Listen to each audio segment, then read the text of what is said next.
नमस्कार, Vidarbha city news चॅनलमध्ये आपले स्वागत आहे। अकोला वाशिम महामार्गावर सावरखेड टोल नाक्याजवळ पुन्हा एकदा टोल कर्मचाऱ्याच्या दादागिरीचा प्रकार समोर आला आहे।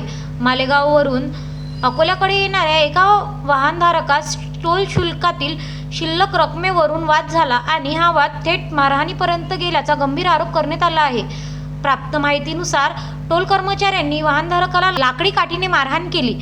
एवढ्यावरच न थांबता मारहाणीच्या दरम्यान संबंधित वाहनधारकाच्या गळ्यातील सोन्याची चेन हिसकावण्यात आल्याचा आरोपही करण्यात आला आहे।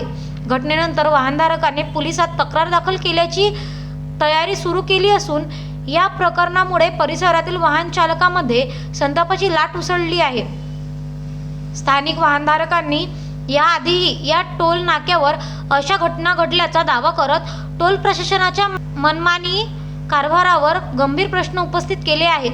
दरम्यान या प्रकरणी पोलीस तक्रार नोंदवण्याची प्रक्रिया सुरू असल्याची माहिती सूत्रांनी दिली असून टोल प्रशासन आणि शासनाने तातडीने कारवाई करावी अशी मागणी होत आहे। Vidarbha city news Amravati.